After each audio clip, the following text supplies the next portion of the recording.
ஆமென். கர்த்தர் நல்லவர். ஆமென். God is very good. Amen. கர்த்தர் நல்லவர் என்று சொல்றவர்கள் மாத்திரம் ஒரு சத்தமா ஒரு ஆமென் சொல்லுங்க. Amen. ஆமென். Amen. ஆமென். அவரை போல ஒரு நல்ல தேவன் இந்த பூமியிலே உலகத்திலே யாருமே இல்லை. There is no good God like him in this world. ஆமென். சகோதரன் லோயிஸ், சிஸ்டர் ஜான்சி அவர்கள் மறுபடியும் இந்திய தேசத்துக்கு போயிட்டு எங்கள் மத்தியில் இருப்பதை குறித்து நாங்கள் சந்தோஷப்படுகிறோம். We thank Brother Loish and Sister Jansi who has come back from India. ஆமென். நேரடியாக நாம் கர்த்தருடைய வார்த்தைக்கு செல்லுவோம். Let us hear to the word of God directly. திருப்புவோம் எபிரேயர்களின் நிருபம் 11ஆம் அதிகாரத்துக்கு. Let us turn our Bibles to Hebrews chapter 11. எபிரேயர் 11ஆம் அதிகாரம் 8ஆம் வசனத்திலிருந்து 9ஆம் வசனத்தை நான் வாசிக்க போகிறேன். Hebrews chapter 11 verse number 8 and 9. விசுவாசத்தினாலே ஆபிரகாம் தான் சுதந்திரமாக பெறப்போகிற இடத்திற்கு போகும்படி அழைக்கப்பட்ட போது கீழ்ப்படிந்து தான் போகுமிடம் இன்னதென்று அறியாமல் புறப்பட்டு போனான். விசுவாசத்தினாலே அவன் வாக்குத்தத்தம் பண்ணப்பட்ட தேசத்திலே பரதேசியைப் போல் சஞ்சரித்து அந்த வாக்குத்தத்தத்திற்கு உடன் சுதந்திராகிய ஈசாக்கோடும் யாக்கோவோடும் கூடாரங்களிலே குடியிருந்தான். By faith Abraham, when called to go to a place he would later receive as his inheritance, obeyed and went even though he did not know where he was going. By faith he made his home in the promised land like a stranger in a foreign country. He lived in tents as did Isaac and Jacob, who were heirs with him of the same promise. கடந்த பல வாரங்களாக நாம் விசுவாசத்தினால் நீதிமான் பிழைப்பான் என்ற தலைப்பின்களாக நாங்கள் பார்த்து கொண்டு வருகிறோம். For the past few weeks we are learning under the title Righteous One Will Live by Faith. சில வேளை உங்களுக்கு ஒரு கேள்வி எழும்பும், மனாசே பிரதருக்கு விசுவாசத்தை குறித்து தான் போதிக்க தெரியுமாண்டு. So sometimes you might get question that will Manasseh brother know only about faith to teach. பலவிதமான சத்தியங்கள் வேதாகமத்தில் நமக்கு கொடுக்கப்பட்டிருக்கிறது. There are so many different kinds of truth that are presented to us in the Bible. ஆனால் சபையிலே விசுவாசத்தை போதிக்கிறது மிகவும் ஒரு முக்கியமான காரியமாக காணப்படுகிறது. Preaching about faith in the church is very very important. அதனால நாங்கள் எபிரேயர் 11ஆம் அதிகாரத்தை உதாரணமாக எடுத்து நாங்கள் போதித்துக் கொண்டு வருகிறோம். That is why we took the example from Hebrews chapter 11 and we are preaching in it. ஒரு சத்தியத்தை எடுத்து நாம் ஒரு சிஸ்டமேட்டிக்கா போதிச்சாதான் அந்த சத்தியம் உங்களுடைய உள்ளத்துக்குள்ளே ஆழமாக இறங்கும். Only if we take a truth and if we systematically preach that particular truth, then it will be imprinted in your heart. ஒரு ஞாயிற்றுக்கிழமை ஒரு தலைப்பு, ஒரு ஞாயிற்றுக்கிழமை ஒரு தலைப்புன்னு சொன்னால் அது சில நேரங்களில் அந்த சத்தியம் உங்களுடைய உள்ளத்துக்குள்ளே ஆழமாக இறங்காது. So if we go different topics in different Sundays, sometimes the truth will not get into your heart. அதனால நாங்கள் வசனமாக இந்த எபிரேயர் 11ஆம் அதிகாரத்தை நாம் பார்த்து வருகிறோம். That is why we are reading verse by verse from this Hebrews chapter 11. இந்த சீரிஸ் முடிச்ச உடனே நாம் இன்னும் ஒரு சத்தியத்துக்குள்ளாக நாம் கடந்து செல்லலாம். After this series we will know about we will learn about different kind of truth. ஆமென். ஏனென்றால் தேவன் விரும்புகிற காரியம் விசுவாசம். Lord desires faith from us. ஏனென்றால் விசுவாசம் இல்லாமல் அவரை பிரியப்படுத்த முடியாது பிரியமானவர்களே. Without faith we cannot please the Lord. இந்த விசுவாசத்தினால் நீதிமான் பிழைப்பான் என்ற வசனம்தான் 1514ஆம் நூற்றாண்டிலே பெரிய ஒரு ரெஃபர்மேஷனை ஏற்படுத்தினது, சீர்திருத்தம். Back in 1800s, righteous one will live by faith is the verse that has brought a great reformation in the country. ஆனபடினாலே நம்முடைய கிறிஸ்தவ வாழ்க்கையிலே இந்த விசுவாசத்தை குறித்து போதிக்க வேண்டியது அத்தியாவசியமாக காணப்படுகிறது. So therefore it is very very important to know and learn about the truth of faith in our Christian walk. ஆபிரகாமுடைய விசுவாசத்தை குறித்து நாங்கள் கடந்த பல வாரங்களாக நாங்கள் பார்த்து வருகிறோம். We are learning about the faith of Abraham in the past few weeks. இந்த எபிரேயர் 11ஆம் அதிகாரம் பழைய ஏற்பாட்டு விசுவாச வீரர்களை எடுத்து இங்கே புதிய ஏற்பாட்டு விசுவாசிகளுக்கு போதிக்கிறதை நாம் பார்க்கலாம். In Hebrews chapter 11 we can see that the author quotes the example from the Old Testament and teaches the New Testament believers. புதிய ஏற்பாட்டு கிறிஸ்தவர்கள் பலவிதமான இன்னல்களையும் பலவிதமான சவால்களையும் பலவிதமான போராட்டங்களையும் முதல் நூற்றாண்டிலே சந்திக்கிறார்கள். எபிரேய கிறிஸ்தவர்கள் அவர்களை மறுபடியும் கட்டி எழுப்பும்படியாக, அவர்களை மறுபடியும் கிறிஸ்துவுக்குள்ளாக ஸ்திரப்படுத்தும்படியாக இங்கே பழைய ஏற்பாட்டு பக்தர்களை உதாரணமாக எடுத்து இங்கே போதிக்கப்படுகிறது.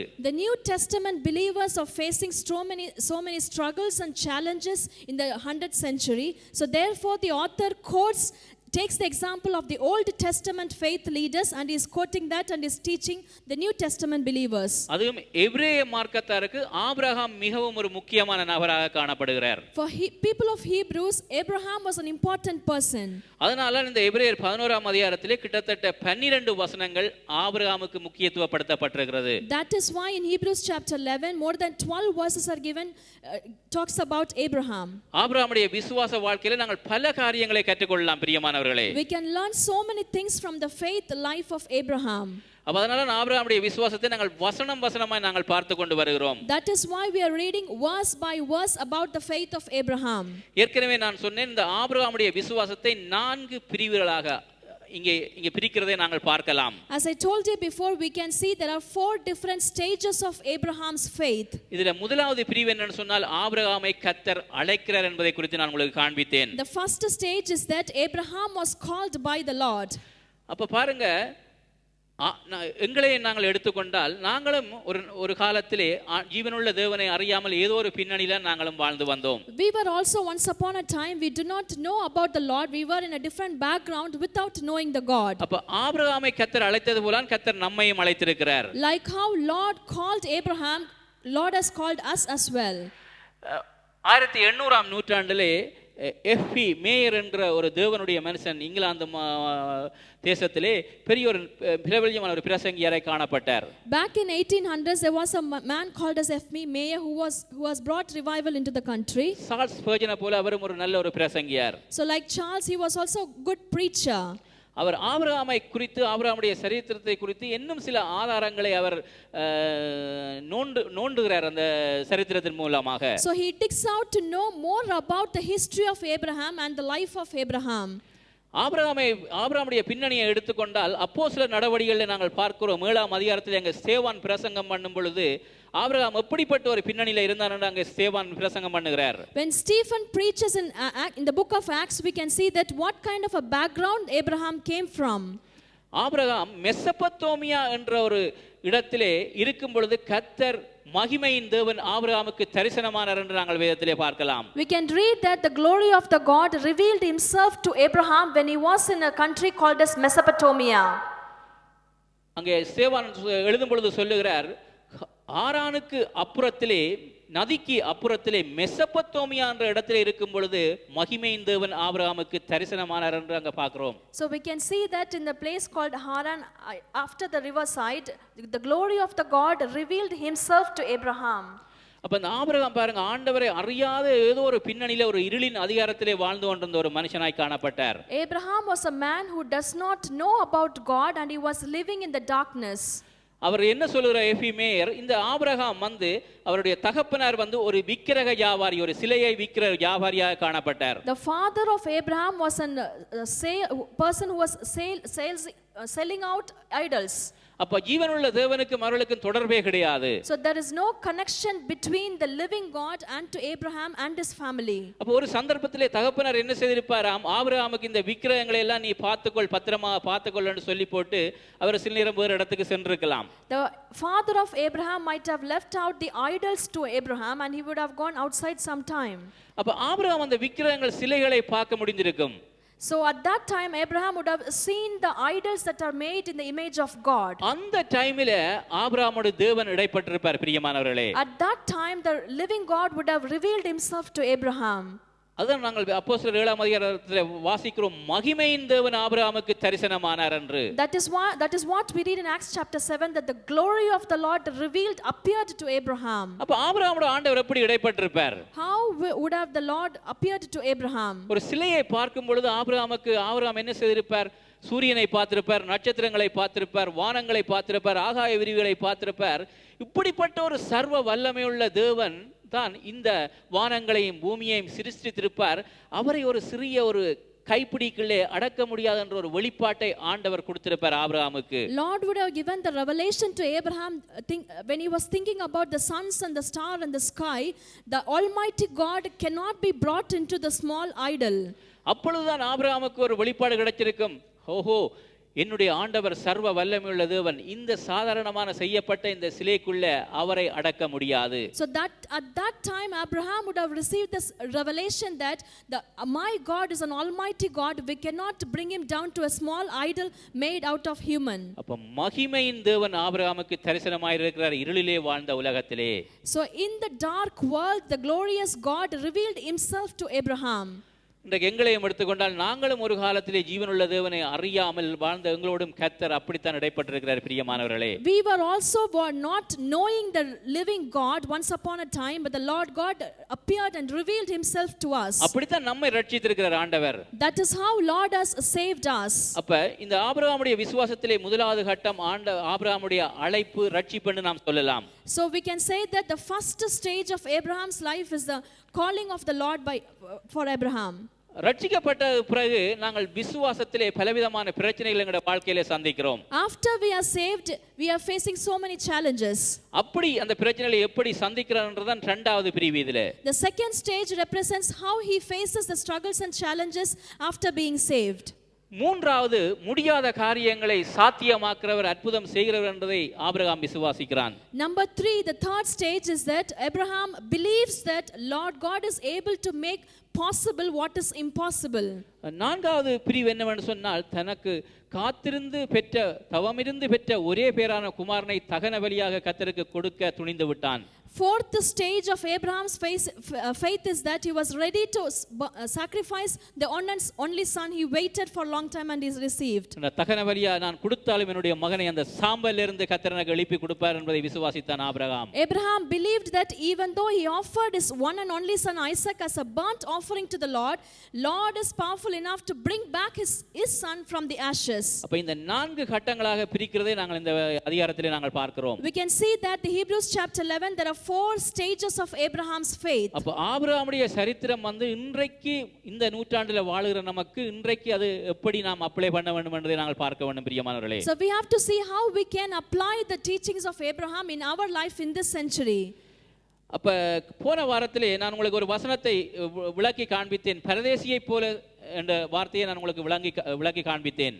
Last week I explained you about the word a stranger or a foreigner or the pilgrim who is living in this world. பாருங்க மூன்று வார்த்தை pilgrim, stranger, foreigner என்ற வார்த்தை பயன்படுத்தப்படுகிறது பரதேசி என்ற வார்த்தைக்கு. So there are 3 different kind of words like stranger, foreigner or pilgrim in this world. Abraham ஒரு மோட்ச பிரயாணி என்பதை நான் உங்களுக்கு காண்பித்து கொடுத்தேன் கடந்த வாரத்திலே. I told you that he was traveling towards the eternity. இப்ப இன்றைக்கு எந்த வசனத்திலே உங்களுடைய கவனத்தை திசை திருப்ப போறேன்னு சொன்னால் பரதேசியை போல சஞ்சரித்தன்ற அந்த வார்த்தை பயன்படுத்தப்பட்டிருக்கிறது. So we can see that Abraham was living as a stranger or a foreigner in this world. அப்ப இன்றைக்கு நான் உங்களுக்கு கொடுக்கிற தலைப்பு என்னவென்றால் ஆபிரகாமுடைய விசுவாச வாழ்க்கை. The faith life of Abraham is the title of my today's message. ஏனென்றால் ஒவ்வொருவரும் நாம் விசுவாசத்திலே வாழ்ந்து கொண்டிருக்கிறோம். All of us are living in faith. அப்ப ரட்சிக்கப்பட்ட நம்முடைய வாழ்க்கையிலே பலவிதமான போராட்டங்கள், பலவிதமான நெருக்கடிகள், பலவிதமான பிரச்சனைகளை நாம் சந்தித்துக் கொண்டிருக்கிறோம். After we are saved, we might face so many challenges and struggles in our life. அப்ப ரட்சிக்கப்பட்ட நாம் நம்முடைய வாழ்க்கையில் எழும்புற பிரச்சனைகள், போராட்டங்களை நாம் எப்படி அந்த பிரச்சனைகளை பார்க்க வேண்டும் என்று இன்றைக்கு பார்க்க போகிறோம். So after we are saved, how are we going to face the challenges and the struggles? திருப்புவோம் ஆதியாகமம் 12ஆம் அதிகாரத்துக்கு. Let us turn our Bible to Genesis chapter 12. இன்றைக்கு ஆதியாகமம் 12ஆம் அதிகாரத்திலே 10ஆம் வசனத்திலே இருந்து 13ஆம் அதிகாரம் 2ஆம் வசனம் மட்டும் நான் வாசிக்க போறேன். இந்த சம்பவத்தை நீங்கள் மனதிலே வைத்துக் கொள்ளுங்கள். இதை குறித்து தான் இன்றைக்கு பார்க்க போகிறோம். So I'm going to read from Genesis chapter 12 verse number 10 to 20 and Genesis chapter 13 first 2 verses. We are going to see this incident. Please remember this in your heart. அந்த தேசத்திலே பஞ்சம் உண்டாயிற்று. தேசத்திலே பஞ்சம் கொடியதா இருந்தபடியால் ஆபிரகாம் எகிப்து தேசத்திலே தங்கும்படி அவ்விடத்துக்கு போனான்.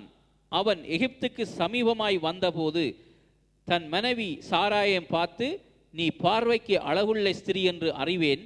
எகிப்தியர் உன்னை காணும்போது இவள் அவனுடைய மனைவி என்று சொல்லி என்னை கொன்று போட்டு உன்னை உயிரோடே வைப்பார்கள். ஆகையால் உன்னிமித்தம் எனக்கு நன்மை உண்டாயிருக்கும் படிக்கு உன்னாலே என் உயிர் பிழைக்கும் படிக்கும் நீ உன்னை என் சகோதரி என்று சொல் என்றான். ஆபிரகாம் எகிப்திலே வந்தபோது எகிப்தியர் அந்த ஸ்திரியை மிகுந்த அழகுள்ளவள் என்று கண்டார்கள். பார்வோனுடைய பிரபுக்களும் அவளை கண்டு பார்வோனுக்கு முன்பாக அவளை புகழ்ந்தார்கள். அப்பொழுது அந்த ஸ்திரீ பார்வோனுடைய அரண்மனைக்கு கொண்டு போகப்பட்டாள். அவள் நிமித்தம் அவன் ஆபிரகாமுக்கு தயை பாராட்டினான். அவனுக்கு ஆடு மாடுகளும் கழுதைகளும் வேலைக்காரரும் வேலைக்காரிகளும் கோழிகை கழுதைகளும் ஒட்டகளும் கிடைத்தது. பாருங்க என்ன நடக்குது இங்க. அங்கே ஆபிரகாமுடைய மனைவி அங்கே எகிப்து தேசத்துக்கு போனோடனே பார்வோனிடத்திலே அங்கே ஆபிரகாமுடைய மனைவி கொண்டு போகப்பட்டாள். Abraham and his wife Sarah went to Egypt, and to the king Pharaoh they were taken to. Abraham என்ன சொல்றாள் சாராய்க்கு? So what does Abraham says to Sarai? நீ என்னுடைய சகோதரி என்று சொல்லு, ஏனென்றால் நீ என்னுடைய மனைவி என்று சொன்னால் என்னை கொன்று போடுவார்கள் என்று அப்படி ஒரு பொய்யை சொல்லுகிறதை நாங்கள் அந்த இடத்துல பார்க்கிறோம். So Abraham tells to his wife, asks her to tell that she is his sister. If she tells that she is wife, then they might kill Abraham. பாருங்க இப்படி சொன்னபடியால் அங்கே அந்த பார்வோன் என்ன செய்கிறான், இவளை தன்னுடைய அரண்மனைக்கு கொண்டு வரணும்னு ஆபிரகாமுக்கு ஏராளம் தாராளமான செல்வங்களை ஆசீர்வாதங்களை கொடுக்கிறதை நாங்கள் பார்க்கிறோம். We can see that after they were taken to the king's palace, so many property was given to them. Abraham என்ன சொன்னார்? நீ என்னுடைய சகோதரி என்று தான் சொல்ல சொன்னார். So what did Abraham said to Sarai? Asked her to tell that she is his sister. அப்ப பார்வோன் என்ன செய்திருக்கிறார்? மச்சான் தானே, நிறைய கொஞ்சம் ஏராளம் தாராளமா என்னோட இருக்கிற ஆசீர்வாதங்களை கொடுத்து விடுவோம்னு சொல்லி கொடுத்துட்டார். So because she was asked to say that she is his sister, then Pharaoh kings gave so many property. அந்த காலத்துல ஒரு அழகுள்ள ஒரு ஸ்திரீ இருப்பார்களா இருந்தால் அந்த அழகுள்ள ஸ்திரீயை எடுக்கிறவர்கள் அந்த ராஜாக்கள் என்ன செய்வார்கள்? அந்த குடும்பத்திற்கு அநேக சலுகைகளை செய்வார்கள். If they have to take a beautiful woman into the family, the king used to give so much of property to the brother-in-law or to the woman's family. 14ஆம் வசனத்திலிருந்து வாசிக்கிறேன். From verse number 14. ஆபிரகாமுடைய மனைவியாகிய சாராயின் நிமித்தம் கர்த்தர் பார்வோனையும் அவன் வீட்டாரையும் மகா வாதைகளால் வாதித்தார். அப்பொழுது பார்வோன் ஆபிரகாமை அழைத்து, நீ ஏன் எனக்கு இப்படி செய்தாய்? இவள் உன் மனைவி என்று எனக்கு அறிவியாமல் போனதென்ன? இவளை உன் சகோதரி என்று சொல்ல வேண்டுவது என்ன? இவளை நான் எனக்கு மனைவியாக கொண்டிருப்பேனோ? இதோ உன் மனைவி, இவளை அழைத்து கொண்டு போ என்று சொன்னான். பார்வோன் அவனை குறித்து தன் மனுஷருக்கு கட்டளை கொடுத்தான். அவர்கள் அவனையும் அவன் மனைவியையும் அவனுக்கு உண்டான எல்லாவற்றையும் அனுப்பிவிட்டார்கள். ஆபிரகாம் அவன் மனைவியும் அவனுக்கு உண்டான யாவையும் அவனுடனே லோத்தும் எகிப்தை விட்டு தென் திசையில் வந்தார்கள். ஆபிரகாம் மிருக ஜீவன்களும் வெள்ளியும் பொன்னுமான ஆஸ்திகளை உடைய சீமானாயிருந்தான். But the Lord inflicted serious diseases on Pharaoh and his household because of Abraham's wife Sarai. So Pharaoh summoned Abraham. Why have you done to me? He said. Why didn't you tell me she was your wife? Why did you say she is my sister, so that I took her to be my wife? Now then, here is your wife. Take her and go. Then Pharaoh gave orders about Abraham to his men, and they sent him on his way with his wife and everything he had. So Abraham went up from Egypt to the Negev with his wife and everything he had, and Lot went with him. Abraham had become very wealthy in livestock and in silver and gold. இங்க பாருங்க, ஆபிரகாமுடைய விசுவாச வாழ்க்கையில ஒரு முக்கியமான சம்பவத்தை நாங்கள் பார்க்கலாம். We can see an important incident in the faith life of Abraham. ஆண்டவர் ஆபிரகாமை அழைக்கிறார். Lord called Abraham. ஆபிரகாம் ஆண்டவரை முழு நிச்சயமாய் விசுவாசித்து நம்பி கீழ்ப்படிந்து தன்னுடைய ஊர் தன்னுடைய சொந்த பந்தங்கள் தன்னுடைய எல்லாவற்றையும் விட்டு ஆபிரகாம் தேவனுக்கு கீழ்ப்படிந்து வருகிறான். Abraham truly believed everything on the Lord, and he left out his father's palace, house and everything he had. அப்ப ஆபிரகாமுடைய விசுவாசத்தை நாம் குறைத்து மதிப்பிட முடியாது. So we cannot underestimate the faith of Abraham. ஆனா இங்க கானான் தேசத்திலே பெரிய ஒரு பஞ்சம் உண்டாகுது பிரியமானவர்களே. But there is a famine in the place of Canaan. அப்ப இந்த பஞ்சம் வரும்போது இன்றைக்கு நம்முடைய வாழ்க்கையில பாருங்க, ஆண்டவரை நாங்கள் முழு நிச்சயமாய் விசுவாசிக்கிறோம், விசுவாசித்து ரட்சிக்கப்படுகிறோம். சில நேரங்களில் நம்முடைய வாழ்க்கையிலே பிரச்சனைகள் வந்த உடனே அந்த பிரச்சனைகள் மத்தியில நாம் எப்படி நம்முடைய விசுவாசம் இருக்குன்றதை நாம் ஆராய்ந்து பார்க்க வேண்டும். So we do believe in the Lord, but in the midst of all the challenges and struggles in our life, how are we believing in the Lord? அப்ப இங்க பெரிய ஒரு பஞ்சம் வந்த உடனே ஆபிரகாம் என்ன செய்கிறார்? ஆண்டவர் சொன்ன இடத்தை விட்டு அங்கே எகிப்து தேசத்துக்கு புறப்பட்டு போவதை நாங்கள் பார்க்கிறோம். We can see that after a famine comes into the land, he leaves the place and goes into Egypt. மனோதத்துவ நிபுணர்கள் சொல்கிறார்கள், கொடியதிலும் பெரிய பஞ்சம் என்னவென்று சொன்னால் வயிற்று பசி. So the psychologist people used to say that the greatest famine is that the hunger.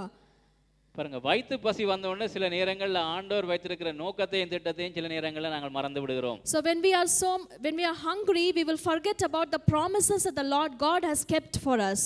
அநேகர் சொல்லுவார்கள், நாங்கள் உழைக்கிறதே இந்த வயிற்றுக்கு தானே.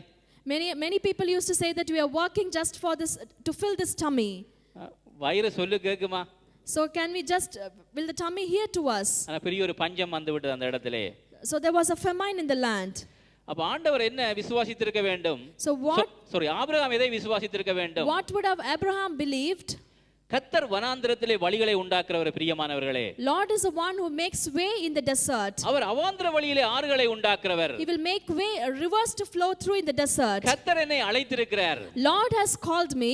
கர்த்தர் இந்த பஞ்ச தேசத்திலும் கர்த்தர் என்னை ஆசீர்வதிப்பார் என்று விசுவாசித்திருக்க வேண்டும். Abraham should have believed that even in the midst of famine, Lord will bless him. அப்ப ஆபிரகாமோட சேர்ந்து அவருடைய உறவினர்கள் வருகிறார்கள், சுத்தி ஒரு கூட்டம் வருகிறது. அவர்கள் எல்லாம் சொல்லி இருப்பார்கள், பஞ்சம் வந்துட்டது, கொஞ்சம் தான் தானியம் இருக்குது, இனி நாளைக்கு சாப்பாட்டுக்கு என்ன செய்யறது? அந்த காலத்திலே எகிப்து தேசம் பெரிய ஒரு வல்லரது தேசமாக காணப்பட்டது. So all the people around Abraham would have told him that because of famine we should go away. So at that time Egypt was a great nation. அந்த காலத்திலே நைல் நதி எகிப்து தேசத்தில் ஓடினது. Nile river was flowing in Egypt. விவசாயம் அங்கே இருந்தது. So there was good things there. தானியம் இருந்தது. They were having so much of grains. நல்ல வளங்கள் இருந்தது. There was so much of prosperity in Egypt. அப்ப இவருக்கு பஞ்சம் வந்துட்டு வயிற்று பசி வந்துட்டு சுற்றியுள்ளவர்களை காப்பாற்ற வேண்டும் என்று சொல்லி ஆண்டவர் வைத்திருக்கிற நோக்கத்தை விட்டு அங்கே எகிப்து தேசத்துக்கு புறப்பட்டு போவதை நாங்கள் பார்க்கிறோம். Because of the famine, in order to save all the people around Abraham left the place where Lord called him to be and went into Egypt.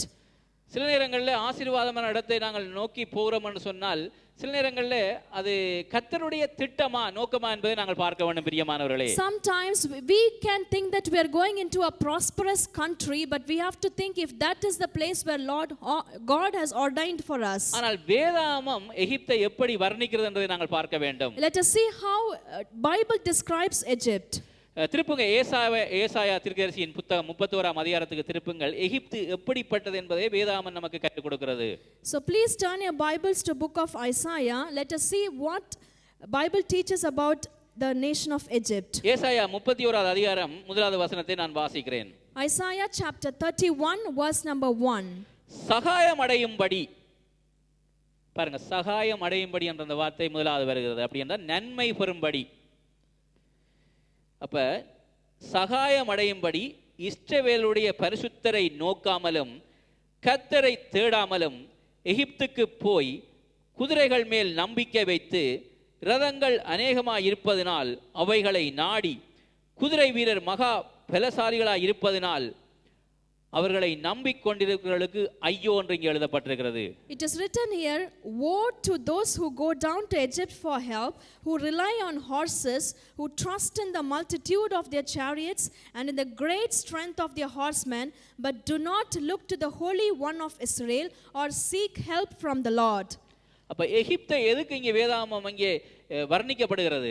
How does the Bible describes about Egypt? அப்ப எகிப்துன்னு சொன்னால் அந்த காலத்திலே உலகம், மாமிசம், பிசாசு என்று அர்த்தம். So at those days Egypt means that the world, flesh and the devil. அப்ப அங்க வந்து அது பெரிய ஒரு ஆசீர்வாதமான தேசமாய் காணப்படுகிறபடியால் ஆபிரகாமுடைய கண்கள் அதை நோக்கி போய்விட்டது. Because Egypt was looking a blessed nation, Abraham's eyes went up to the nation of Egypt. அப்ப ஆபிரகாம் ஒன்றை விசுவாசித்திருக்க வேண்டும், பஞ்ச காலத்திலும் கர்த்தர் என்னுடைய தேவைகளை சந்திப்பார். So Abraham should have believed in one thing, that even in the midst of famine Lord is powerful enough to feed him. வேதத்திலே பல இடங்கள்ல இருக்கு எகிப்தை நோக்கி போக கூடாதுன்னு சொல்லி இஸ்ரவேல் ஜனங்களுக்கு கர்த்தர் ஆலோசனை கொடுக்கிறதை நாங்கள் பார்க்கலாம். There are so many places in Bible where Lord says to the Israelite people that do not look on Egypt and go behind Egypt. இன்றைக்கும் ரட்சிக்கப்பட்ட நாங்கள் எதுக்கு ஒப்பிட்டு பார்க்க வேண்டும்? உலக பிரகாரமான எண்ணங்கள், உலக பிரகாரமான ஆசைகள், உலக பிரகாரமான ஆசாபாசங்களுக்கு எங்களுடைய கண்கள் அதை நோக்கி போக கூடாது. பிரியமானவர்களே, even today as a saved people in Christ we have to make sure that our eyes do not go behind the worldly wealth. அப்ப இன்றைக்கு எங்களுடைய வாழ்க்கையிலும் பாருங்க, நாங்கள் விசுவாச வாழ்க்கை வாழ்ந்து கொண்டிருக்கிறோம். எவ்வளவுதான் பிரச்சனைகள் வரலாம், எவ்வளவுதான் போராட்டங்கள் வரலாம், எங்களுடைய நோக்கம் தேவன் மீது இருக்க வேண்டும். தேவன் அழைத்த திட்டத்தை நிறைவேற்றுவதை நாங்கள் காணப்பட வேண்டும். பாவ வாழ்க்கைக்கு நம்முடைய கண்கள் அங்கே இழுக்கப்படக்கூடாது. Whatsoever may be the struggles or difficulties that we face in our life, our eyes should not go back into the sinful life. கர்த்தர் பாருங்க, நம்மை அழைத்திருந்தால் நம்மை வாழ வைப்பதற்கு அவர் 1000 வழிகளை நமக்காக வைத்திருக்கிறார். If Lord God has called us, Lord will open 1000 doors in order to make us to live. அநேக வழிகளை கர்த்தர் நமக்கு வைத்திருக்கிறார். Lord has kept so many number of ways for us to live. உங்களுக்கு தெரியும், பழைய ஏற்பாட்டில் இஸ்ரவேல் ஜனங்கள் எகிப்து அடிமைத்தனத்திலிருந்து கிளம்பி வரும் பொழுது அங்கே முன்பாக சிவந்த சமுத்திரம் முன்பாக நிற்கிறது. So as you know, when the people of Israelites came out from Egypt, there was a Red Sea before them. அப்ப முன்பாக அவர்கள் கடந்து செல்வதற்கு வழி இல்லை. So before them there was full of Red Sea and they do not had a way to pass over. கர்த்தர் மோசேக்கு சொல்றார், அந்த சமுத்திரத்துக்கு நேராக உன்னுடைய கோலை நீட்டுன்னு சொல்லுகிறார். So Lord says to Moses that show your rod against the sea. அப்ப சமுத்திரம் ரெண்டாக பிளக்கிறது. So at that time the Red Sea divided into two. அப்ப பாருங்க, ஆண்டவர் முடியாத காரியங்களை சாத்தியமாக்குகிறார். Lord makes things that are impossible in our life. அப்ப வழியை திறக்கிறார். Lord is opening the way for the people. அப்ப ஏன் நாம் ஆண்டவர் வைத்திருக்கிற நோக்கத்தையும் திட்டத்தையும் விட்டு நாங்கள் எகிப்தை நாட வேண்டும், உலக பிரகாரமான ஆசாபாசங்களை நாங்கள் நாட வேண்டும்? So we also, why should we go behind Egypt? Why should we go behind the worldly wealth, leaving what Lord has kept for us? கர்த்தர் நம்மை அழைத்தவர், முடிவு பரியந்தம் கர்த்தர் நம்மை நடத்துவார். பிரியமானவர்களே, Lord is the one who has called us and he will lead us until the end. நம்மை அழைத்த தேவன் உண்மை உள்ளவர். The Lord who has called us is faithful. அவர் முடிவு பரியந்தம் நம்மை நடத்துவார். He will definitely lead us until the end. அதை நீங்க விசுவாசிக்கிறீங்களா?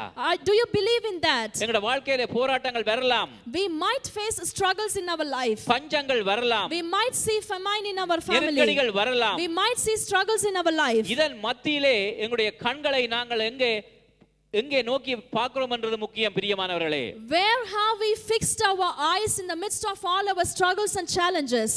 ஆபிரகாம் தேவன் காண்பித்த தேசத்தை விட்டு பஞ்சம் வந்தோடனே, வயிற்று பசி வந்தோடனே எகிப்தை நோக்கி போனபடியால் அதுக்கு பிறகு அதனுடைய பின் விளைவு என்ன என்பதை நாங்கள் வேதத்திலே பார்க்கலாம். So we see this incident, what happens when Abraham leaves the place where Lord has called him, and because of famine when he goes to Egypt. ஆனால் ஆண்டவர் நல்லவர். But God is very good. Our இரக்கமுள்ளவர். He is mercy. Our தயவுள்ளவர். He has grace to us. சில நேரங்களில் நாங்கள் சில சூழ்நிலை நிமித்தம் தவறு விடும்போது கூட கர்த்தர் என்ன செய்கிறார்?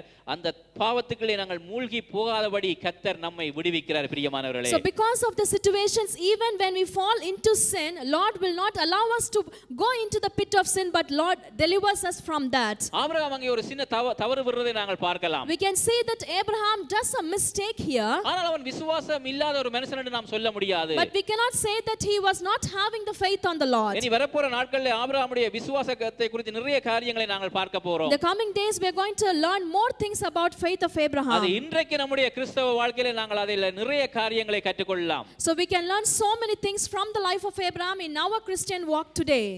நான் உங்களுக்கு அவிசுவாசத்தினுடைய 3 அறிகுறிகளை நான் உங்களுக்கு காண்பிக்க போகிறேன். I'm going to show you 3 signs of unbelief. அவிசுவாசத்தினுடைய 3 அறிகுறிகள். 3 signs of unbelief. அவிசுவாசம் என்றால் என்னன்னு நமக்கு தெரிய வேண்டும். We have to know what is unbelief and not being faithful to the Lord. விசுவாசத்திலே படிகள் உண்டு. பிரியமானவர்களே, there are so many steps to grow in faith. அப்ப படிகளால நாங்க மேலே ஏறி செல்ல வேண்டும். So in the steps we have to grow and grow in our faith. மேலே ஏறுறது கொஞ்சம் கடினமா தான் இருக்கும். It is difficult to go up to the height. சில நேரம் இந்த கீழ இருக்கிற ஃப்ளோர்ல இருந்து நீங்க மேலே இருக்கிற மாடிக்கு நீங்கள் படி வழியாக ஏறி பாருங்கள். சில நேரம் கொஞ்சம் கடினமா இருக்கும், மூச்சு சில நேரம் வாங்கும். So when you go up to the second floor of this building through the stairs, it will be difficult when you climb up the stairs. அப்படி நீங்கள் படியால் ஏறி பொழுதுதான் நீங்கள் மேலே உள்ள நிலைக்கு நீங்கள் கடந்து செல்லலாம். But when you climb up the stairs, you can reach the top level. அவிசுவாசம் என்றது மேலே இருந்து படியில கீழே இறங்கி வாரது. So unbelief is that you are coming down from the stairs to the lower level. அப்ப இந்த பாவ உலகம் அவிசுவாசத்தை நமக்கு கற்றுக் கொடுக்கும். So this sinful world will teach us the unbelief. அப்ப நாங்கள் அவிசுவாசம் உடையவர்களாக நாங்கள் காணப்படக்கூடாது. So let us not be seen as unbelievers. அப்ப அவிசுவாசத்தினுடைய 3 அறிகுறிகளை உங்களுக்கு முன்பாக நான் வைக்க பிரியப்படுகிறேன். I would like to show you 3 signs of unbelief. அப்ப அவிசுவாசம் என்ன செய்யும்னு சொன்னால், சூழ்நிலைகளை நோக்கி என்ன செய்யும்? சூழ்நிலைகளை என்ன செய்யும்? நோக்கி பார்க்க வைக்கும்.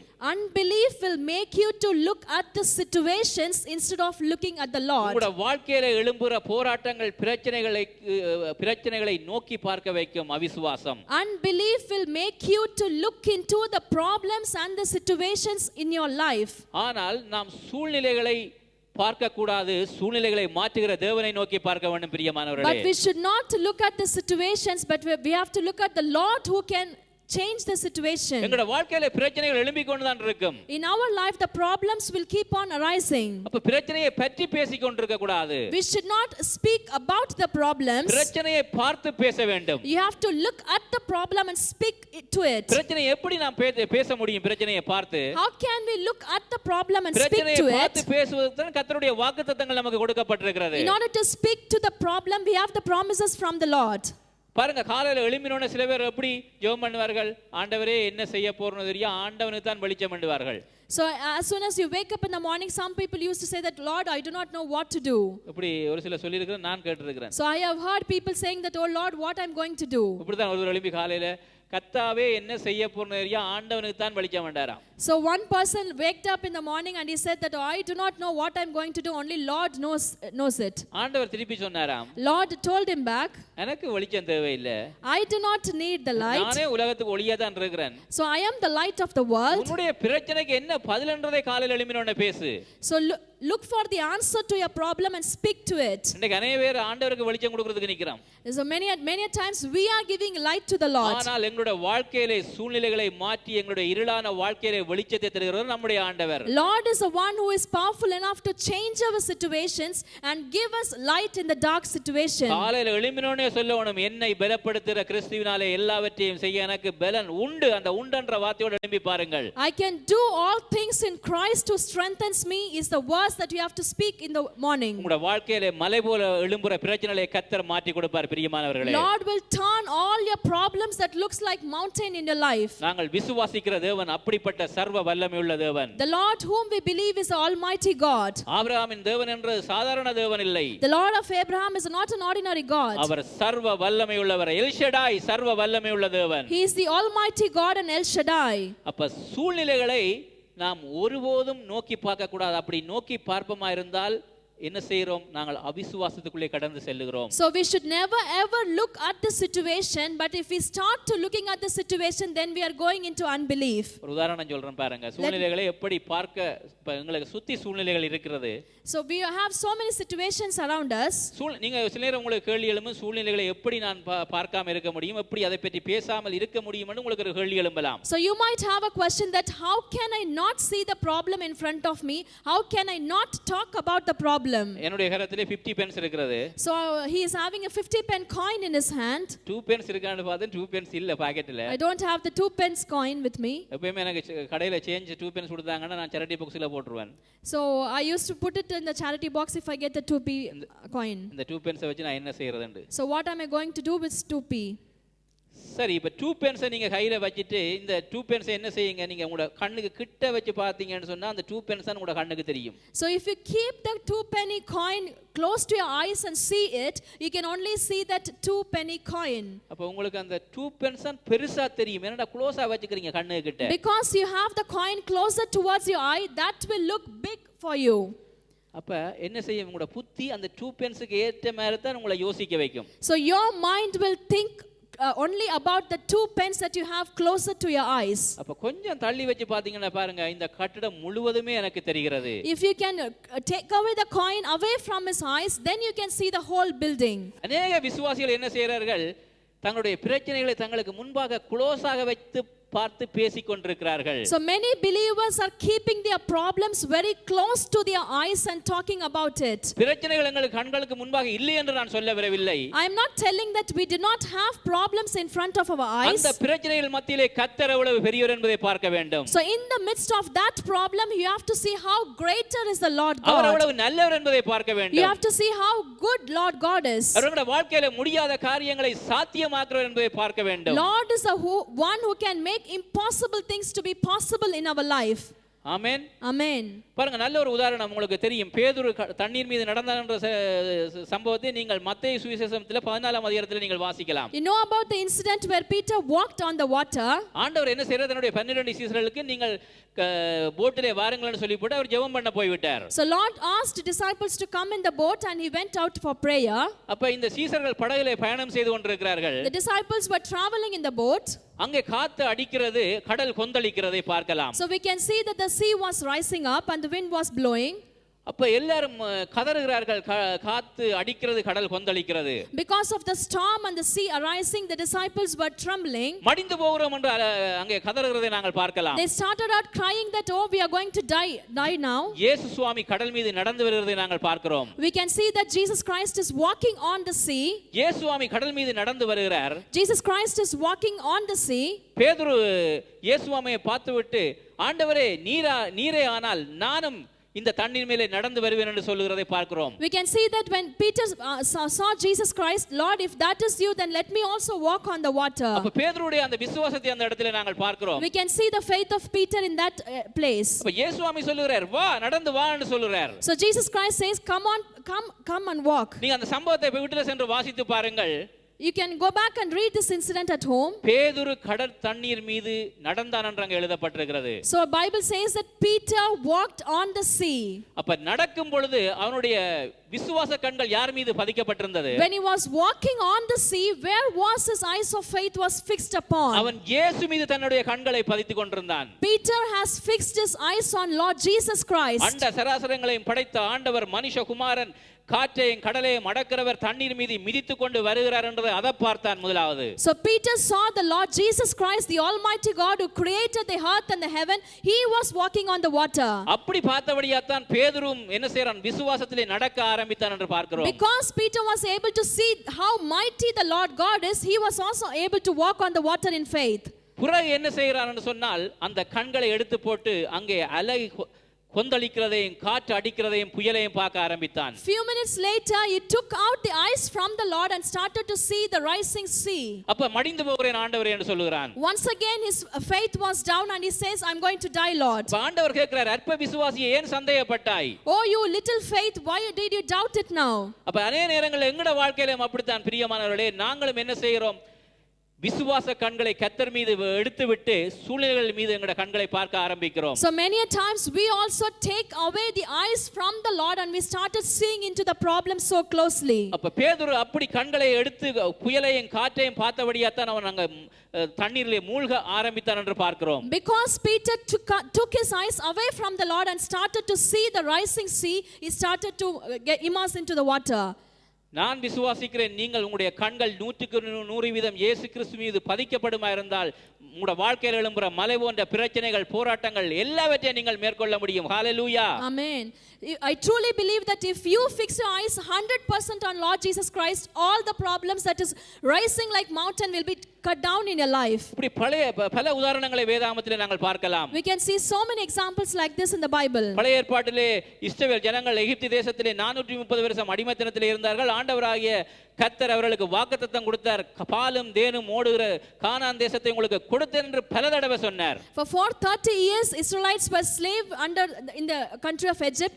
Lord promised them and brought them out. ஆனா அவர்கள் விசுவாசிக்கல, அப்படி ஒரு நாளும் பேசினது கிடையாது. But they never believed that and they never talked like that. கானான் தேசம் எங்களுடையது என்று சொல்லி ஒரு நாளும் உரிமை பாராட்டினது கிடையாது. So nobody told that Canaan is my country, Lord will definitely take me there. அவிசுவாச பேச்சுகளை பேசினார்கள். They always talked words with unbelief. அங்கே 12 பேரை வேகுவாக்க அனுப்புகிறார்கள் கானான் தேசத்துக்குள்ளே. So the leader sends 12 people into the country of Canaan. அப்ப மறுபடியும் திருப்பி வரும்பொழுது என்ன சொல்கிறார்கள் என்று சொன்னால் துர்ச்செய்தியை கொண்டு வருகிறார்கள். After the 12 people went and they came back, they are bringing bad news to the team, Israelites people. கானான் தேசத்துக்கு போனோம். We went to Canaan. அங்கே எமோரியல் இருக்கிறார்கள். There are so great men there. அங்கே கானானியர்கள் இருக்கிறார்கள். There are Canaanites there. அவர்கள் பெரிய ராட்சதர் மாதிரி இருக்கிறார்கள். They are like giants there. அவர்களுடைய பார்வையில நாங்கள் வெட்டுக்கிளிகளை போல இருக்கிறோம்னு சொல்லி அவிசுவாச பேச்சு பேசுகிறார்கள். So we are looking like a very small grasshopper in the front of giants. அவர்கள் அந்த அவிசுவாச பேச்சினபடியால் இஸ்ரவேல் ஜனங்களுடைய இருதயங்கள் எல்லாம் கரைந்து போயிட்டு என்று பார்க்கிறோம். Because of the unbelief words, all the hearts of the Israelites were melted. அதுல ரெண்டு பேர் நல்ல செய்தியை கொண்டு வந்தார்கள். Only 2 people out of the 12 people brought good news. ஒன்று யோசுவா, ஒன்று Caleb. One is Joshua, another one is Caleb. அவர்கள் சொன்னார்கள் அந்த தேசத்தை எளிதாய் நாம் சுதந்தரித்துக் கொள்ளலாம். So they said that we can take over the country very easily. அந்த ரெண்டு பேரும் விசுவாச அறிக்கையை பேசினார்கள். So they declared their faith and talked about the good things about the அந்த country. மலை போன்ற பிரச்சனைகளை அவர்கள் பேசவே இல்லை மிச்ச அந்த ரெண்டு பேரும். Those 2 people did not talk about all the mountainous problems in that country. அதனால நான் பிரியமானவர்களே, விசுவாசம் இல்லாத சந்ததி வனாந்திரத்திலே செத்து மடிந்தது. விசுவாச சந்ததி பாலும் தேனும் ஓடுகிற கானான் தேசத்துக்குள்ளே பிரவேசித்தது. காலேப், யோசேப் எல்லாம் பிரவேசித்தார்கள். So that is why Joshua and Caleb and all the believers entered into Canaan, and all the unbelievers did not enter the destined Canaan.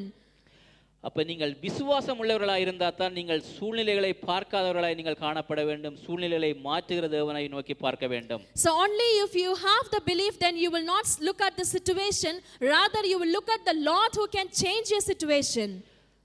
அப்ப அவிசுவாசத்துடைய முதலாவது அறிகுறி என்ன? சூழ்நிலைகளை நோக்கி பார்த்து கொண்டே இருப்பது, பேசிக்கொண்டே இருப்பது. The first sign of unbelief is that looking at the problems and talking about the problems badly. அப்ப ஒருபோதும் விசுவாசிக்கிற நாம் கர்த்தர் மீதும் கர்த்தருடைய வார்த்தையிலிருந்து நம்முடைய கண்களை நாம் எடுத்து விடக்கூடாது. As believers, we should never ever take our eyes away from the Lord. அவிசுவாசனுடைய இரண்டாவது அறிகுறி என்ன? What is the second sign of unbelief? கர்த்தரை ஆராதிப்பதை விட்டு நம்முடைய எண்ணங்களை உலகத்திற்கு நாம் நோக்கி பார்ப்பது.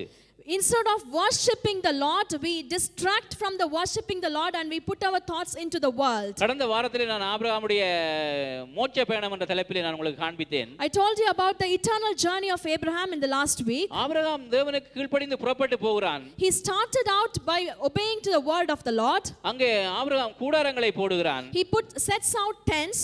ஆனா தேவனுக்கு ஒரு பலிபீடத்தை கட்டுகிறான். He builds an altar for the Lord. அப்ப கர்த்தரை ஆராதிக்க வேண்டும் என்று எங்க போனாலும் அங்க தேவனுக்கு ஒரு பலிபீடத்தை கட்டுறதை நாங்கள் பார்க்கிறோம். We can see that wherever Abraham traveled to, he builds an altar in order to worship the Lord. அப்ப எகிப்துக்கு போனோனே என்ன நடந்திருக்கும்? So after he went out to Egypt, what would have happened? அங்க அந்நிய தெய்வங்கள் இருந்திருப்பார்கள். There would be different foreign gods in Egypt. அங்க எகிப்திலே அங்க பலிபீடம் கட்ட முடியாது. So there he cannot build an altar for himself. அப்ப ஆபிரகாம் என்ன ஆராதனையை விட்டு அங்கே எகிப்தை நோக்கி போறதை நாங்கள் பார்க்கிறோம். We can see that he leaves the worship and goes to the Egypt. அப்ப விசுவாசிகளாகிய நாங்கள் ஆராதனையை குறித்து ஒரு வாஞ்சை இருக்க வேண்டும் பிரியமானவர்களே. So we as believers, we should have the desire to worship the Lord. எப்படா ஞாயிற்றுக்கிழமை வரும், எப்ப ஆண்டவருடைய சமூகத்திலே நான் கர்த்தரை உயர்த்த போறேன், கர்த்தரை ஆராதிக்க போறேன்ற வாஞ்சை நம்முடைய உள்ளத்திலே ஏற்பட வேண்டும். We should have the desire and thirst in our heart. When will the Sunday come? When can I go and worship the Lord Almighty? அவிசுவாசம் வந்துட்டால் என்ன செய்யும்? ஆராதிக்காதபடி உலகத்திற்கு நம்முடைய எண்ணங்களையும் நோக்கங்களையும் கொண்டு போகும்.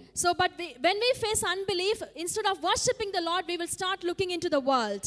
அப்ப பலிபீடம் ஆபிரகாம் தேவனுக்கு பலிபீடத்தை கட்டினான் என்று பார்க்கிறோம். We can see that Abraham builds an altar for the Lord in order to worship the Lord. ஆனால் அவன் எகிப்துக்கு போனோனே அந்த காரியங்கள் செய்ய முடியாமல் போய்விடும். But after he goes to Egypt, he will not be able to do this worship to the Lord. அப்ப ஆபிரகாம் போற இடமெல்லாம் கூடாரவாசியாய் காணப்பட்டான், கூடாரம் போட்டான். Wherever Abraham went, he set out the tabernacle tent for himself to live. அது கூடாரம் என்னத்தை காண்பிக்கிறது பிரியமானவர்களே? What does the tent represent? பாருங்க, அந்த கூடாரம் என்று சொல்லும் பொழுது கூடாரம் ஒரு இடத்துல நிரந்தரமா இருக்காது. So when we say tent, it cannot stay permanently in a particular place. ஒரு இடத்துல கூடாரம் போட்டால் என்ன ஒரு நாளைக்கு ஆண்டவர் என்னோடதுக்கு போக சொல்லும் பொழுது கூடாரம் நாங்கள் மூவ் பண்ணி கொண்டு போகலாம். So when we set out a tent in one place, when the Lord calls us, then we have to remove the tent and put it in the another place. அப்ப அந்த கூடாரம் என்னத்துக்கு அறிகுறியாய் காணப்படுகிறது?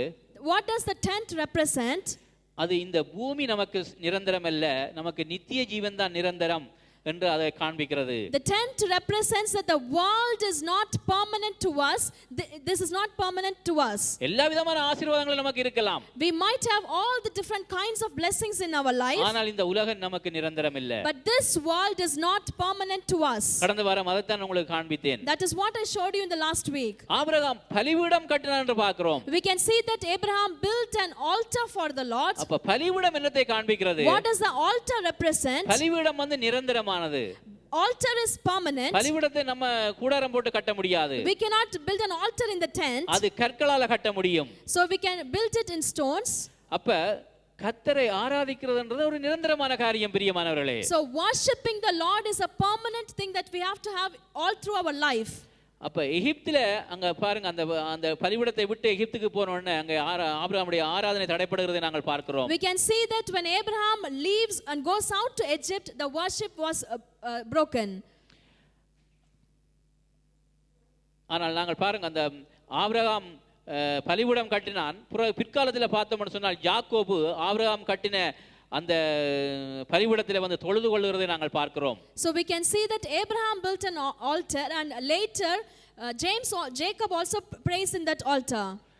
அப்படி என்று சொன்னால் அவிசுவாசத்தினுடைய இரண்டாவது அறிகுறி என்ன? நாம் தேவனை ஆராதிக்க விடாதபடி உலகத்தை நோக்கி பார்க்கிறது இரண்டாவது அறிகுறியாய் காணப்படுகிறது. The second sign of unbelief is that instead of worshiping the Lord, we start looking out into the world. அப்ப எப்பொழுதும் ஆராதனை குறித்த வாஞ்சை நமக்கு இருக்க வேண்டும். So we should have the desire and thirst in our heart in order to worship the Lord. அவிசுவாசத்தினுடைய மூன்றாவது அறிகுறியை காண்பிக்க பிரியப்படுகிறேன். I would like to show you the third sign of unbelief. பாருங்க, அவிசுவாசத்தினுடைய மூன்றாவது அறிகுறி என்னன்னு சொன்னால் நம்முடைய அறிவின் மேலும் நம்முடைய ஞானத்தின் மேலும் அதை சார்ந்து வாழுவது. The third sign of unbelief is that we start to depend on, believe on the wisdom and knowledge that we have instead of depending on the Lord. நம்முடைய அறிவு, நம்முடைய ஞானம், நம்முடைய சுய புத்தியை சார்ந்து வாழுவது. So we are depending on our wisdom, our knowledge and our self thoughts. பஞ்சம் வந்துடுது. ஆபிரகாம் வாழுற இடத்துல கானான் தேசத்துல பஞ்சம் வந்துடுது. So in the place of Canaan, Abraham is facing famine in the land. அப்ப அவர் சாராக்கு என்ன சொல்லி கொடுக்கிறார் Abraham? So what does Abraham teaches to Sarai? நீ அழகுள்ள மனைவியா இருக்கிற. You are a beautiful woman. நாங்கள் இப்ப எகிப்துக்கு போறோம். Now we are going to go to Egypt. அங்க எங்களுக்கு எல்லா ஆசீர்வாதங்களும் கிடைக்கும். There we will receive all the blessings. தானியம் கிடைக்கும். We will receive grains. எங்களுக்கு பணம் கிடைக்கும். We will receive money. ஆனால் நீ அழகுள்ளவள் என்று சொல்லி பார்வோன் என்னை கொன்று போடுவான், நீ ஒரு சின்ன பொய் சொல்லு தான் சொல்லி கொடுக்கிறார். So Abraham teaches to Sarai that because you are a beautiful woman, please tell a lie to Pharaoh that you are my sister so that he will not kill me. அது ஆபிரகாமுடைய சுய அறிவு. So that is the self thought of Abraham. அது சுய ஞானம். So that is the wisdom of Abraham. அப்ப அதனால பாருங்க அதனுடைய விளைவை நாங்கள் பிறகு பார்க்கலாம். So we can see how it impacted them later. என்ன நடக்குது? What happens? ஆபிரகாம் அங்க எகிப்துக்கு போனபடியினாலே Abraham goes to Egypt. அதுக்கு அப்புறம் நீங்க பாத்தீங்கன்னா எகிப்திலே இருந்து வரும்பொழுது ஒரு வேலைக்காரியை கொண்டு வந்துட்டாங்க எகிப்திலே இருந்து. So after coming back from Egypt, he is bringing a maid servant. அது பெரிய ஒரு ஸ்டோரி. அதன் அடிப்படையில் வந்த விளைவு இன்று வரைக்கும் அது ஒரு பெரிய ஒரு விளைவை சந்திச்சு கொண்டு தான் இருக்கிற உலகத்திலே. So as you all know, that is a big story. Based on that, we have a great impact until today in this world. அப்ப அவிசுவாசம் அதன் அறிகுறி என்ன? நம்முடைய சுய புத்தி மேல் சாயிறது. So the third sign of unbelief is that we are depending on our self thoughts and wisdom and knowledge. அப்ப ஆபிரகாம் என்ன சொல்லி கொடுத்திருக்க வேண்டும் சாராளுக்கு? So what should have ideally Abraham taught to Sarai? சுத்தி உள்ள வேலைக்காரர்களுக்கு என்ன சொல்லி கொடுத்திருக்க வேண்டும்? What he should have taught to all the people around him? தன்னுடைய குடும்பத்துக்கு என்ன சொல்லி கொடுத்திருக்க வேண்டும்? What he should have taught to his family? கர்த்தர் நம்மை அழைத்திருக்கிறார். God has called us. கானான் தேசத்திலே நாம் இருக்கிறோம். We are living in the Canaan. இந்த பஞ்சத்தின் மத்தியிலும் கர்த்தர் நம்முடைய தேவைகளை சந்திப்பார். So even in the midst of famine, Lord is powerful enough to meet all our needs. பாருங்க, இஸ்ரவேல் ஜனங்கள் வனாந்திரத்திலே வரும்பொழுது கர்த்தர் எவ்வளவு அற்புதங்களையும் அடையாளங்களையும் செய்தார். So see, when Israelite people were brought out from the Egypt, how many miracles and wonders Lord God did. அவர்களுக்கு சாப்பாடு இல்லைன்னு சொன்ன வானத்திலிருந்து மன்னாவை ஆண்டவர் பொழிந்து தள்ளினார். He opened the sky and gave manna when they did not had the food. தண்ணி இல்லைன்னு சொன்ன கன்மலையை பிளந்து தண்ணீர் கொடுக்கிறார். He opened the rock to give them water when they did not had water. மன்னாவை சாப்பிட்டு அவர்களுக்கு போர் அடிச்ச உடனே அவர்கள் முறுமுறுக்க ஆரம்பிக்கிறார்கள். So as they were tired of eating manna again and again, they started to murmur. அப்ப ஆண்டவர் என்ன செய்யறார்? அங்கே அவர்களுக்கு இறைச்சி கொடுக்கணும்னு சொல்லி அங்கே காடைகளை கூட அங்கே அவர்கள் நிக்கிற இடத்துல லேண்ட் பண்ண வைக்கிறார். So Lord sends out birds in order to feed them again. அப்ப அப்படிப்பட்ட அற்புதங்களையும் அடையாளங்களையும் செய்கிறவர் தான் நம்முடைய ஆண்டவர். So our Lord God is such an almighty God who can perform great miracles and wonders. ஆனா ஆபிரகாம் பஞ்சம் வந்த உடனே வயிற்று பசிக்காக சில தன்னுடைய சுய ஞானத்தை பயன்படுத்துறதை நாங்கள் பார்க்கிறோம். But because of the famine and because of his hunger, Abraham starts to use his own self thoughts and wisdom in this matter. ஆனாலும் கர்த்தர் நல்லவர் பிரியமானவர்களே. But even then God was very good. ஆனா ஆபிரகாம் அந்த சூழ்நிலை நிமித்தம் ஒரு சில பொய் சொன்னது உண்மைதான். See, it is true that Abraham lied because of the situation. ஆனால் ஆபிரகாமை ஆண்டவர் ஒரு நோக்கத்துக்காக திட்டத்துக்காக அழைத்ததை நாங்கள் பார்க்கிறோம். But we can see that Lord God has called Abraham for a great purpose. ஆபிரகாமுடைய மனைவி அங்கே பார்வோனுடைய அரண்மனைக்கு அங்கே கொண்டு போகப்பட்டாச்சு. Wife of Abraham was taken to Pharaoh's palace. ஆனா ஆண்டவர் என்ன செய்தார்? எல்லாரையும் வாதைகளினால் வாதிக்க ஆரம்பிச்சிட்டார். But Lord started to inflict with serious diseases in the place of Pharaoh. பார்வோன் உட்பட including Pharaoh. ஏனென்றா ஆண்டவர் ஆபிரகாமை குறித்து பெரிதான ஒரு திட்டத்தை வைத்திருக்கிறார். Because Lord God had a great purpose and plan for Abraham. இப்ப யோசிச்சு பாருங்க, பார்வோன் ஆபிரகாமுடைய மனைவியை அடைந்திருந்தால் இன்றைக்கு உலகமே பாவத்துக்குள்ள மூழ்கி இருக்கும். ஆபிரகாம் மூலமா ஈசாக்கு வந்திருக்க முடியாது, ஈசாக்கின் மூலமா இயேசு கிறிஸ்து வந்திருக்க முடியாது, இயேசு கிறிஸ்து இந்த உலகத்திற்கு வராவிட்டால் ரட்சிப்பே நமக்கு வந்திருக்க முடியாது. So if Pharaoh has sinned against Sarai, the wife of Abraham, then the entire history of the world would have gone wrong. Isaac would have not come, Jesus Christ would have not come in the generation of Abraham, and the world would have not received salvation. Abraham சிறிய தவறு விட்டாலும் ஆண்டவர் அதை அனுமதிக்கவில்லை. So even Abraham did a small mistake here. Lord God did not allow that to happen in that place. சில நேரங்களில் உங்களோட வாழ்க்கையிலே போராட்டங்கள் பிரச்சனைகள் எழும்பும் பொழுது சில நேரங்களில் உங்களை அறியாமல் உங்களோட சுய புத்தியிலே சாருகிறீர்கள். So sometimes when you face problems and struggles in your life, you are depending on your own mind and own thoughts. ஆனா ஆண்டவர் உங்களை எந்த நிலையிலும் உங்களை நீங்கள் அழிந்து போறதை நீங்கள் கெட்டு போவதை அனுமதிக்க மாட்டார் பிரியமானவர்களே. But Lord will not allow you to be destroyed in whatever mistake in the midst of anything that you do. அதைத்தான் ஆண்டவர் ஆபிரகாமுக்கு செய்தார். So that is what Lord did to Abraham. நான் நினைக்கிறேன் பார்வோனுக்கு சொல்லியிருப்பார், அவனை ஒரு நோக்கத்துக்காக நான் அழைத்திருக்கிறேன், அவன் மனைவியில நீ கை வச்சி என்று சொன்னா நீ துலஞ்சான்னு சொல்லி வார்ன் பண்ணி இருக்கலாம். So I think the Lord would have warned Pharaoh saying that I have a great purpose on Sarai and Abraham, do not touch her. ஆதியாகமம் 13ஆம் அதிகாரம் 1ஆம் வசனம் 2ஆம் வசனத்தில் நாங்கள் வாசிக்கும் பொழுது என்னத்தை பார்க்கிறோம்? So what do we read in Genesis chapter 12 verse 1 and 2? ஆபிரகாமை கூப்பிட்டு பார்வோன் கேட்கிறார், நீ ஏன் எனக்கு பொய் சொன்னாய், ஏன் இப்படி செஞ்சாய் எனக்கு? So Pharaoh calls Abraham and said, why did you do this to me? என்னோட குடும்பத்திலே ஒன்றும் நான் செய்ய போறது கிடையாது. I am not going to do anything in your family. உனக்கு வெள்ளியை கொண்டு போ, take the silver, உனக்கு பொன்னை கொண்டு போ, take the gold for yourself, வேலைக்காரரை கொண்டு போ, take all the maid servants for you, ஆடு மாடு கழுதைகளை கொண்டு போ, take all the livestock.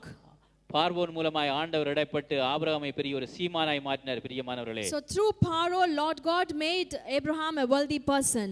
அப்ப நம்முடைய வாழ்க்கையிலே விசுவாச வாழ்க்கையிலே நாம் என்ன செய்ய வேண்டும்? எல்லா சூழ்நிலையிலும் நாம் அவரை மாத்திரமே நோக்கி பார்க்க வேண்டும். So even in our life of faith, in our walk of faith, in all the situations we have to look and fix our eyes on the Lord. நம்முடைய வாழ்க்கையில என்னதான் பஞ்சம் வரலாம், என்னதான் பிரச்சனைகள் வரலாம், என்னதான் போராட்டங்கள் வரலாம், நம்முடைய விசுவாச கண்கள் அவருக்கு நேராக பதிக்கப்பட வேண்டும். Whatsoever may be the famine or struggles or challenges that you face in your life, fix your eyes on Lord Jesus Christ. வருகிற நாட்களில் இது இன்றைய நாங்கள் பார்த்த காரியம், ஆபிரகாம் செய்த சின்ன தவறு, ஆனாலும் ஆண்டவர் அதை சரிப்படுத்தி விட்டார். So Abraham did a small mistake here, but still Lord has corrected it and changed it. Abraham விசுவாசத்திலே குறைந்தவன் அல்ல. Abraham was not found to be having a less faith on the Lord. விசுவாச மார்க்கத்தார் எல்லாருக்கும் ஆபிரகாம் தான் நல்ல எடுத்துக்காட்டாய் காணப்படுகிறார். For all the believers, Abraham is a great example. வருகிற நாட்களிலே நாங்கள் ஆபிரகாமுடைய விசுவாசத்திலே अनेक காரியங்களை நாங்கள் கற்றுக்கொள்ள போறோம். In the coming days we are going to learn even many more things from the life of Abraham. உங்களை அழைத்த தேவன் உண்மை உள்ளவர் பிரியமானவர்களே. The Lord who called you is faithful. அவர் உங்களை விட்டு விலகுவதும் இல்லை, உங்களை கைவிடுவதும் இல்லை என்று சொல்லி இருக்கிறார். Lord has promised us that he will never leave you and never forsake you. சில நேரங்களில் பிரச்சனைகள் வரும் பொழுது நீங்கள் சில நேரங்களில் உங்களோட கண்கள் உலக பிரகாரமாய் நோக்கி போகலாம். கர்த்தர் உங்களை தட்டி சொல்லுவார், மகனே மகளே, உன்னை குறித்து நான் பெரிய நோக்கத்தையும் திட்டத்தையும் வைத்துக்கிறேன், நீ அந்த பாதைக்கு போகாதே என்று சொல்லுவார். So when you start looking into the world, the Lord will tap you and say, do not go into the worldly places. அதுதான் நம்முடைய ஆண்டவர் நல்லவர் என்று நாம் சொல்லுகிறோம். That is why we call our Lord to be very good. Our இரக்கமுள்ளவர், He is merciful, our அன்புள்ளவர், He is loving God, our தயவுள்ளவர். He is gracious Father. ஆபிரகாமுடைய ஆசீர்வாதங்கள் நமக்கு உண்டாகும்படியாக தான் கல்வாரி சிலுவையில் 2000 வருடங்களுக்கு முன்பாக நமக்காய் மரித்தார். Lord Jesus Christ died on the cross so that we all can receive the blessings of Abraham இந்த through உலகத்திலே Christ. உங்களுக்கு ஏராளம் தாராளமாய் கர்த்தர் சம்பாதித்து வைத்திருக்கிறார் பிரியமானவர்களே. Lord has already have so many abundant blessings for you in this life. அது உங்களுடைய என்று விசுவாசியுங்கள். So that is for you, you believe that. விசுவாசியுங்கள், ஆபிரகாமின் தேவன் என்னுடைய தேவன். So truly believe that the Lord of Abraham is my God. ஆபிரகாமை ஆசீர்வதித்த தேவன் என்னையும் நிச்சயமாய் ஆசீர்வதிப்பார். The Lord who blessed Abraham will definitely bless me as well, you believe. Amen. Amen. கர்த்தர் உங்களை ஆசீர்வதிப்பாராக. May the Lord bless you. ஒரு பாடலை பாடுவோம். எனக்காகவே யாவையும் செய்து முடித்தீர். இயேசு சிலுவையிலே செய்து முடித்து விட்டார் எல்லாவற்றையும். Let us sing the song, Lord Jesus Christ has completed and finished everything for each and every one of us on the cross. ஆபிரகாமுடைய ஆசீர்வாதம் நமக்கு கிடைக்கும்படியாக தான் அவர் செய்து முடித்தார். In order for us to receive the blessings of Abraham, he has finished everything on the cross for us. எனக்காகவே யாவையும் செய்து முடித்தீர். நன்றி நன்றி ஐயா. தேவசத்தில் ஒரு நான் எழுந்து பாட போறோம். ஒரு விசுவாச, Let us all stand up and sing this song ஒரு with faith. விசுவாசத்தோடு, ஒரு நிச்சயத்தோடு நாங்கள் பாட போறோம். ஆபிரகாமே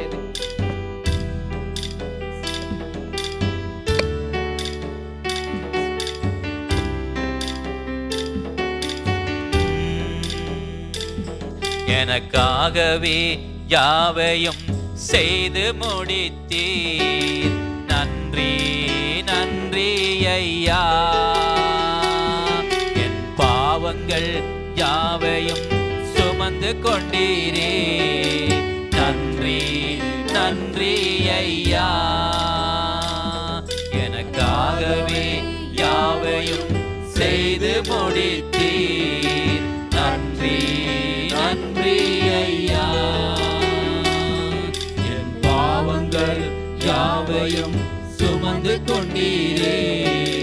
நன்றி நன்றி ஐயா. நினைப்பதற்கும் ஜெபிப்பதற்கும் அதிகமாக பாடுங்கள் அப்பா பார்த்து.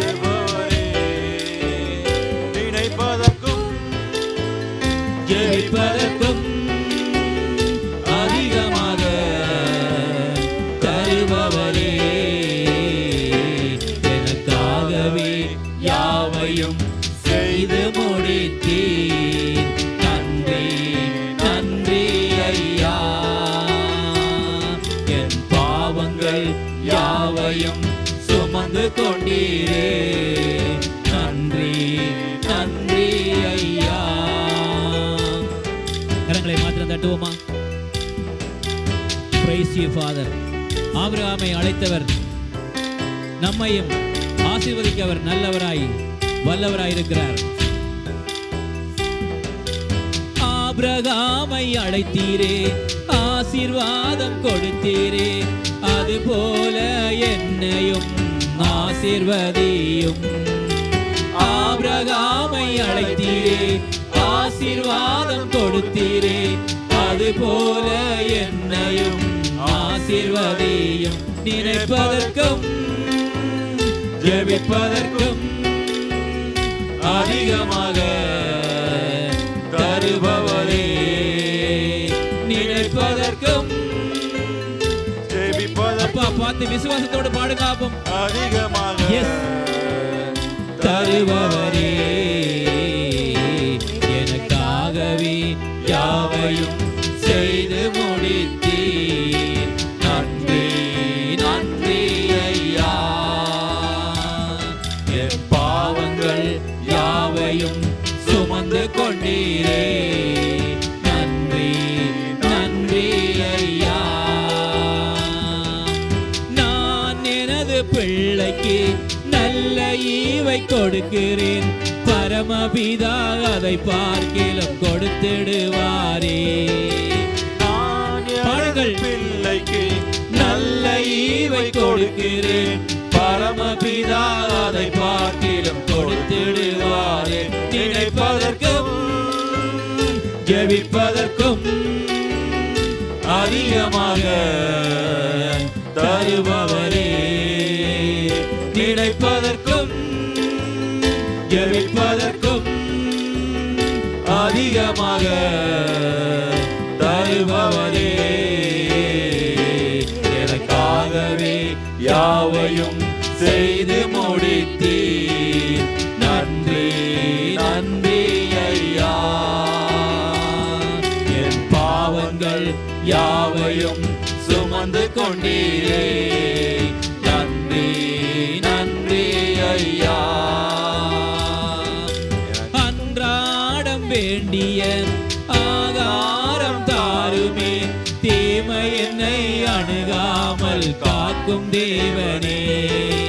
அன்றாடம் பாடுங்கள் அப்பா, பார்த்து விசுவாசத்தோடு. ஆகாரம் தாருமே, தீமை என்னை அணுகாமல் காக்கும் தேவனே, நினைப்பதற்கும் ஜெபிப்பதற்கும் அதிகமாக தருபவரே, நினைப்பதற்கும் ஜெபிப்பதற்கும் அதிகமாக தருபவரே, எனக்காகவே யாவையும் செய்து முடித்தீர். நன்றி நன்றி ஐயா, என் பாவங்கள் யாவையும் சுமந்து கொண்டீரே. நன்றி நன்றி ஐயா, எனக்காகவே யாவையும் செய்து முடித்தீர். நன்றி நன்றி ஐயா, என் பாவங்கள் யாவையும் சுமந்து கொண்டீரே. நன்றி நன்றி ஐயா. நினைப்பதற்கும் ஜெபிப்பதற்கும் அதிகமாக தருபவரே, நினைப்பதற்கும் ஜெபிப்பதற்கும் அதிகமாக தருபவரே, எனக்காகவே யாவையும் செய்து முடித்தீர். நன்றி நன்றி ஐயா, என் பாவங்கள் யாவையும் சுமந்து கொண்டீரே. நன்றி நன்றி ஐயா. பரலோக பிதாவே, Our loving Heavenly Father, 2000 வருடங்களுக்கு முன்பாக எங்களுக்காய் யாவையும் செய்து முடித்து விட்டீரப்பா. 2000 years ago, you have finished everything for us on the cross, Lord. ஆபிரகாமுக்கு உண்டான ஆசீர்வாதம் நமக்கு கிடைக்கும்படியாக நீங்க எங்களுக்காய் யாவையும் செய்து முடித்தீங்கன்னு நாங்கள் கலாத்தியர் 20 நாங்கள் வாசிக்கிறோம். Lord, in the book of Galatians, we read that you have finished and completed everything for us on the cross so that we can receive the blessings of Abraham. தகப்பனே, உம்முடைய பிள்ளைகள் சந்திக்கிற சவால்கள், போராட்டங்கள் எல்லாவற்றையும் நீங்க அறிந்திருக்கிறீங்க அப்பா. Our loving Heavenly Father, you know all the struggles and challenges that we, your children, are facing. ஆண்டவரே, அவர்கள் சூழ்நிலையை பார்க்காதபடி சூழ்நிலைகளை மாற்றுகிற உங்களை நோக்கி பார்க்கட்டும். Lord God, let them not look at the situations, rather let them look at you who can change all their situations. எந்த சூழ்நிலையிலும் ஆண்டவரே, அவர்கள் ஆண்டவரே இடதுபுறமும் வலதுபுறமும் சாயாதபடி விசுவாசத்தை துவக்கிற உங்களையே நோக்கி பார்க்கட்டும் ஆண்டவரே. Let them not go astray left or right, Lord, but let them look at you in the midst of situation, you the beginner of faith. ஒவ்வொருடைய வாழ்க்கையிலே வருகிற நாட்களிலே மகிமையான காரியத்தை செய்யுங்கப்பா. Lord, do glorious things and mighty and things in their life in the coming days. ஆபிரகாமுடைய தேவன் என்னுடைய வாழ்க்கையிலே பெரிய காரியங்களை செய்தார் என்று அவர்கள் சாட்சி சொல்ல கர்த்தர் கிருபை செய்வீர்களாக. Let them testify that the Lord of Abraham done great and mighty things in my life too. ஏனென்றால் நம்முடைய ஆண்டவர் முடியாத காரியங்களை சாத்தியமாக்குற தேவன். Because our Lord is the one who makes possible that is impossible in this world for us. கர்த்தரால் கூடாத காரியம் ஒன்றுமில்லை என்று நாங்கள் விசுவாசிக்கிறோம். There is nothing impossible for the Lord. நாங்கள் விசுவாசிக்கிற தேவன் நாங்கள் இன்னார் என்று நாங்கள் அறிந்திருக்கிறோம். We know the Lord whom we are worshiping. என் ஜனம் ஒருபோதும் வெட்கப்பட்டு போவதில்லை என்று அவர் சொல்லி இருக்கிறார். Lord has promised us that my people will not be put to shame. உம்முடைய ஜனங்கள் வெட்கப்பட்டு விட்டு போகாதபடிக்கு நீங்கள் பெரிய காரியங்களை செய்யும்படியா நான் ஜெபிக்கிறேன். Lord, I pray that you do mighty things in your children's life so that they are not put to shame. இயேசுவின் நாமத்தில் பிதாவே. In Jesus' mighty name, our Father. Amen. Amen.